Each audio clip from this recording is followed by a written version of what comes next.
Congreso Virtual del Colegio Mexicano de Ortopedia 2020. El doctor Gerardo Zárate Ramírez es cirujano ortopedista, con posgrado en cirugía de la mano y microcirugía por el Instituto Nacional de Rehabilitación, actual vicepresidente de la Sociedad Mexicana de Cirugía de la Mano y Microcirugía, y miembro activo de la Sociedad Internacional de Artroscopía de Muñeca.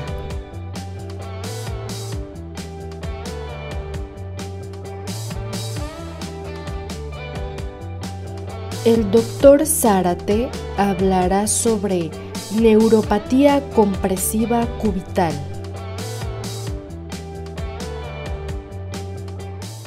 Con este tema finalizo mi participación en este primer congreso virtual.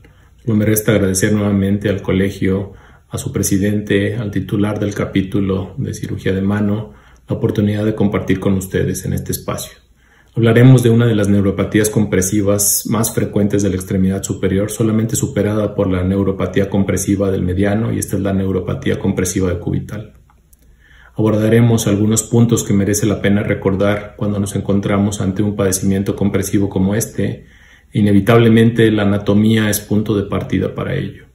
Con origen a partir de las raíces nerviosas de C8 y T1, las cuales se combinan para formar el tronco primario inferior, el nervio cubital es rama terminal del cordón medial. Recorre el brazo, el codo, el antebrazo, la muñeca hasta llegar al canal de Guyon, donde realiza sus divisiones terminales. En el brazo se mantiene posterior y medial a la arteria braquial para atravesar el septum intermuscular medial y pasar a través de la arcada de Studers, unos 8 centímetros aproximadamente próxima a la este. Esta arcada con forma de V cubre unos 5.7 centímetros promedio del nervio aproximadamente y es un sitio potencial de compresión. Conforme continúa descendiendo se mantiene posterior al septum intermuscular y anterior a la cabeza medial del tríceps. El septum intermuscular medial se va engrosando y ensanchando al acercarse a su inserción en el epicóndilo medial, y este septum puede ser un sitio de compresión potencial, sobre todo después de una transposición anterior o en los casos en los que el nervio es inestable y se subluxa sobre el cóndilo. Una cabeza medial tricipital prominente o un músculo anconio epitroclar anómalo también puede ser un sitio de compresión. Las ramas del antebraquial cutáneo son vulnerables al realizar algún procedimiento quirúrgico a este nivel, por lo que debemos de tenerlas en cuenta al momento de la disección. Al llegar al codo pasa por detrás del epicóndilo medial y posterior al eje de rotación del codo para entrar al túnel cubital. El techo del túnel está formado por el retináculo, también llamado ligamento de Osborn, y por la capa profunda de la aponeurosis de las dos cabezas del flexor carpio ulnaris. El piso está formado por la cápsula y porciones del ligamento colateral. La también llamada fascia de Osborn es sitio frecuente de compresión y se ha descrito variantes en cuanto a sus características, dimensiones y extensión, como las de este trabajo de Semionov, donde puede apreciarse cómo esta fascia puede extenderse hasta 7.7 centímetros distalmente. En la unión del tercio medio con distal, el nervio pasa cubital a la arteria y ambos se sitúan adyacentes al flexor carpio ulnaris. La rama palmar cutánea, también llamada nervio de Henle, de acuerdo a McCabe y Kleiner, inerva la superficie flexora cubital distal del antebrazo, con una distribución variable. Algunos otros autores incluso han hablado de su contribución para la inervación simpática de la arteria cubital.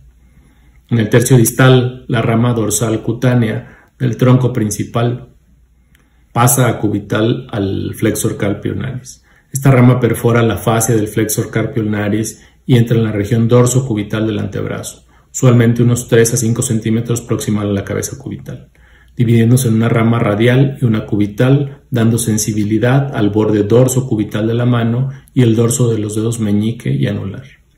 El nervio y la arteria cubital entrarán entonces en el canal de Guyon.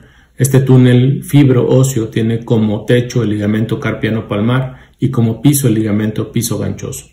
Al pasar por el canal, el nervio se bifurca en una rama superficial y profunda. Aquí la arteria se mantendrá radial al nervio. De acuerdo a la descripción clásica, la rama superficial inerva al palmaris brevis y continúa distalmente como una rama puramente sensitiva sobre los músculos hipotenares. dividiéndose para dar el cuarto nervio digital y el nervio digital propio del meñique. La rama motora perforante llega al oponente del quinto dedo y discurre radial y profunda para girar alrededor del gancho del ganchoso, siguiendo el trayecto del arco palmar profundo. Esta rama da inervación a la musculatura hipotenar y al profundizarse también a los interóseos, a los lumbricales 3 y 4, al aductor del pulgar y la cabeza medial del flexor corto del pulgar. Al evaluar una neuropatía compresiva del nervio cubital debemos investigar y considerar la demanda funcional de cada paciente, así como actividades específicas desencadenantes que el paciente suele identificar. Una fascia de Osborn prominente agravará los síntomas con actividades que impliquen empuñaduras como manejar así. Una demanda física alta con actividades que involucren esfuerzos repetitivos en flexión del codo por periodos prolongados como los de atletas u obreros también pueden precipitar la sintomatología. Ciclistas o actividades que impliquen presión continua sobre la eminencia hipotenar pueden incrementar el riesgo de neuropatías a nivel del canal de Guyon. La exploración motora incluye la evaluación del FSU, los flexores profundos de D4 y D5, lumbricales, interóseos, a nivel del meñique la flexión, abducción y oposición. La atrofia de la eminencia hipotenar y del primer interóseo, así como la deformidad en garra del anular y el meñique y o la aparición de signos como el de Fromen, Wartenberg o Duchenne, nos habla de una neuropatía avanzada. En cuanto a maniobras de exploración, la percusión, el TINEL sigue siendo una de las básicas. La presión directa sobre el nervio en la parte posterior del epicóndilo con el codo en flexión es de las que mayor porcentaje de sensibilidad tiene. Y otra que resulta de utilidad es la prueba del rascado, popularizada por la doctora Mackin. Otro parámetro a evaluar en el caso del canal cubital es la estabilidad del nervio, es decir, valorar si se subluxa con la flexión o extensión del codo. Histopatológicamente y tratando de resumir los eventos que dan lugar a la compresión del nervio, la alteración del aporte sanguíneo ocasionará un edema subperineural, una desmielinización primero localizada y luego difusa para finalizar con la pérdida axonal. Dependiendo del estadio o progresión de la compresión, serán los síntomas, las manifestaciones electromiográficas y el tipo de recuperación. Lo que es importante tener en cuenta al momento de la evaluación inicial y al explicar las expectativas al paciente. En cuanto a tratamientos, el conservador sigue siendo la primera línea. Si esto fracasa en casos más severos o sin respuesta al tratamiento conservador, las alternativas de liberación comúnmente utilizadas son la liberación in situ, ya sea abierta o endoscópica, o la liberación con transposición anterior, ya sea subcutánea, transmuscular o submuscular. Respecto a las denominadas liberaciones in situ, cuando se comparan abiertas versus endoscópicas, los resultados suelen ser similares. La principal ventaja que se atribuye a la endoscópica es una mejor cicatriz, con los beneficios cosméticos y de dolor que esto puede significar. Las liberaciones endoscópicas requieren entrenamiento y habilidades endoscópicas desarrolladas para su implementación, una adecuada disección de las estructuras proximales y en caso distal debemos de considerar hasta 8 centímetros en algunos casos para lograr una adecuada liberación del nervio. Algunos autores, como la doctora Mackin, promueven optar por la liberación y transposición submuscular como de primera intención. Refiere que puede obtenerse resultados favorables con una menor tasa de reintervención, evitando una cirugía de revisión, la cual tendrá seguro complicaciones y resultados menos favorables. El siguiente cuadro que publica en este trabajo del 2018 resume las estructuras a considerar en la liberación y transposición.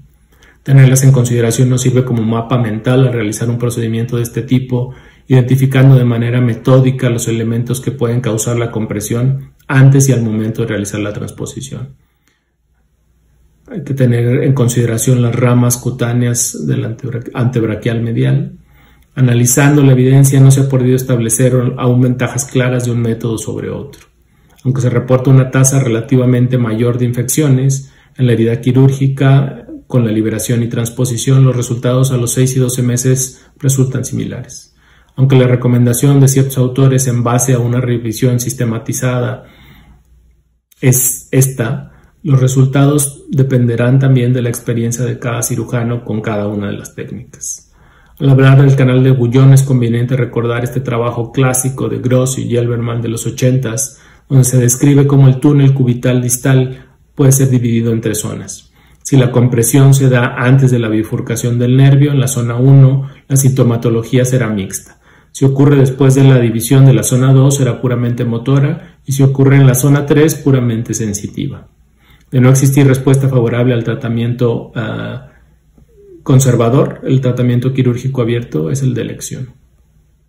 Debe prestarse especial atención a la rama palmar cutánea, presente hasta en un 15% de los casos. Se recomienda liberar la fascia proximal al canal y proceder con la fascia y la musculatura hipotenar distalmente, identificando y asegurándonos de liberar la rama profunda motora.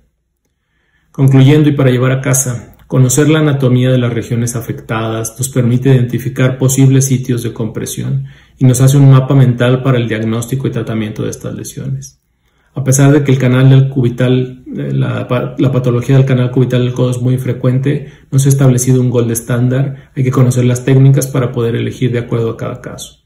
El canal de Guyon representa un sitio donde diferentes causas pueden ocasionar la compresión, por lo cual hay que estudiarlo previo a la cirugía.